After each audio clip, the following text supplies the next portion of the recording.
Bonjour tout le monde! Alors, bienvenue à un autre capsule vidéo filmée par moi, Rosemary, superviseur du secteur récréatif et entraîneur de cheerleading et de tumbling au Centre Coyote. Et je suis aujourd'hui ici avec ma belle petite athlète, Lia! Alors, aujourd'hui, on va faire une vidéo sur comment initier le cheerleading à la maison. Aujourd'hui, on va essayer quelque chose d'un peu plus difficile, Lia. Est-ce que tu penses que tu es prête au défi? Oui. On va aller faire une montée, mais au niveau de la taille, sans support de la jambe. Donc, ça vient vraiment pratiquer encore plus la stabilité de la voltige.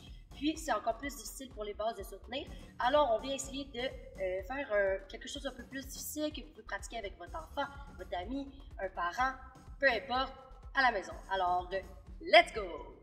Alors, avant même de débuter les stunts, je vais aller demander à ma petite voltige, Lia, d'aller faire un libre au sol. Donc, on veut juste être certaine qu'elle est bien stable et qu'elle connaît bien sa figure avant même de commencer à essayer de l'exécuter dans les airs.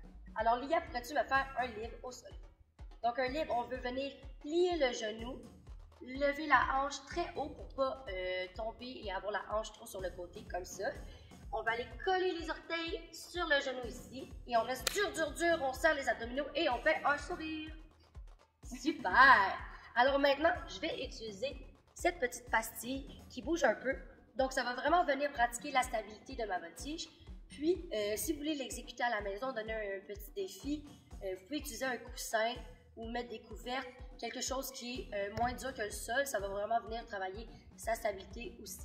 Donc, Lia, on va faire encore un libre, mais cette fois-ci, sur la pastille, ça va être plus difficile. Alors. Oui, bravo! C'est normal que c'est difficile, ça bouge beaucoup. Là, je vais te donner un truc. Moi, quand je suis voltige et que j'ai besoin d'être stable, souvent, j'essaie de regarder un point fixe devant moi. Tu veux vraiment venir rentrer tes épaules pour être dur, dur, dur. Tu veux que ton haut du corps il soit aussi dur que le bas du corps. D'accord, cocotte? Vas-y. Là, tu vas pouvoir partir seulement à un pied pour aller vraiment te lever sur ta jambe. Ça va être plus facile, d'accord? Tu peux même aller faire un beau allez-y et un beau sourire. Alors, on lève la jambe, on est dur, dur, dur, dur, dur. Yes, excellent. Mon Dieu, championne. Yes. Alors, maintenant, on est avec Valérie qui va venir nous démontrer comment aller tenir la voltige dans les airs lorsqu'on fait cette montée-là jusqu'à la taille. Alors, ça va être important, premièrement, de se placer sur le côté.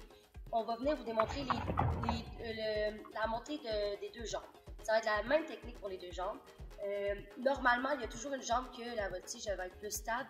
Souvent, ça va être la jambe gauche qui est levée. Mais si c'est une initiation au cheerleading, on n'est pas supposé avoir de jambe dominante. Alors, c'est toujours bon d'aller exécuter les exercices sur les deux jambes afin de s'assurer d'avoir une bonne stabilité des deux côtés. Donc, premièrement, on va aller se placer sur le côté de la voltige. On va avoir les jambes à l'écart pour avoir de la stabilité. Et on va aller plier les jambes pour être à une bonne hauteur pour que l'athlète puisse mettre la jambe dans notre bras. Ça va être important, elle va venir déposer son pied sur ma main et ça va être important avec le bout de mes doigts de refermer pour venir vraiment tenir le pied en stabilité. Mon bras, il va être placé à 90 degrés, collé sur moi dans le creux de mes hanches, puis je vais vraiment tenir ici. Donc ça va être la position de départ. Donc Lia va mettre ses mains sur mes épaules de chaque côté, les paumes de ses mains. Elle va venir déposer son pied sur moi. Avec mes doigts, je referme ici pour vraiment bien tenir. Mon autre main, je vais la glisser pour aller sous sa cuisse pour l'aider à monter dans les airs. Donc, Lia, quand elle va monter, elle va s'appuyer sur mes épaules pour aller monter dans les airs et aller à la position libre. C'est très important aussi d'avoir le dos très droit. Car si la base, elle commence déjà avec le dos penché, il y a de grandes chances que le stunt soit plus sur le côté comme ça. Et là, c'est là qu'on va avoir des difficultés à rester dans les airs. Donc, très important, un beau squat, le dos droit, ça évite des blessures de plus. Voilà. Donc, on va aller faire une petite démonstration. On donne la jambe, les deux mains sur les épaules. La voltige, je veux vraiment aller s'accoter sur la base, puisqu'on est seulement à une base. On va et après, on va pouvoir se déployer. Rentre tes hanches. Ok, alors, parce que c'était la première exemple. On ne voyait pas grand-chose, on va aller se reculer un peu. On va y refaire la montée. Cette fois-ci, Lia, j'aimerais vraiment que tu essaies de donner plus d'élan lorsque tu montes. Comme ça va t'aider à aller plus vite dans les airs et être vraiment bien. Si tu y vas doucement comme ça, en laissant les fesses sorties, c'est là que c'est plus difficile, d'accord? Alors, on veut vraiment monter plus vite et venir vraiment rentrer les fesses, lever la jambe très haute lors du lift. Lève. OK. On a un petit singe ce matin. Lia, est-ce qu'on a besoin de refaire le lift au sol? Oui, il est là ici, ma cocotte. Et là, on va aller faire le lift très stable. On va aller essayer l'autre jambe aussi. Excellent. Donc, lorsque tu vas monter dans les airs, on va le faire ensemble. Les deux mains sur les épaules. Plie la jambe.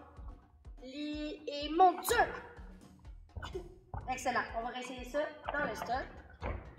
Alors, c'est bon de vous montrer aussi les erreurs parce que ça va arriver à la maison. Donc, c'est bien de pouvoir voir qu'est-ce qui peut arriver et comment le corriger. 1, 2, 3 et hop! Yes! Un beau vite. On fait la 8, on sourit. Et pour redescendre, on peut venir coller la jambe, coller le corps et doucement aller reporter la jambe derrière en même temps que la base revient en squat. Voilà. Bravo! Good. Alors, maintenant, on va aller vous montrer un petit enchaînement afin de pratiquer d'autres alternatives de stunt pour avoir plus de plaisir et s'améliorer davantage. Alors là, Lia va nous montrer une figure à la fin de l'enchaînement. Elle va aller faire un arabesque. Un arabesque, c'est lorsqu'on veut mettre les bras en T de cette façon devant. Donc, j'ai mon bras devant ici et celui-là, il n'est pas complètement derrière. Je veux avancer un peu mon bras pour qu'on le voit environ à 45 degrés. Et ensuite, on baisse un peu le corps sans trop le pencher. Et on vient lever la jambe pour effectuer un arabesque. Donc, 5, 6, 7, 1, 2, 3, 4, 5, 6, 7, on monte à 1, 2, 3, bouge à 5, 6, 7, arabesque 2, regarde devant. Devant 2. Oui, parfait, on revient droit et on descend doucement. Excellent, bravo! Vous êtes bonnes les filles? Alors, c'est un petit exercice d'enchaînement que vous pouvez pratiquer aussi avec votre enfant à la maison. Super le fun, il y a plusieurs autres alternatives. On peut essayer de faire des figures devant, c'est-à-dire d'aller prendre notre pied et le tirer pour aller chercher plus de flexibilité. Alors, merci beaucoup pour votre écoute. J'espère que vous avez apprécié la vidéo et que ça a été très éducatif et que vous avez eu beaucoup de plaisir à essayer ces nouveaux éléments à la maison. Alors, si vous voulez voir plus d'informations, vous pouvez aller nous suivre sur les réseaux sociaux à Commercial Centre Coyote. Il y a plusieurs autres capsules disponibles sur le YouTube. Alors, merci beaucoup. Bye, bye, bye!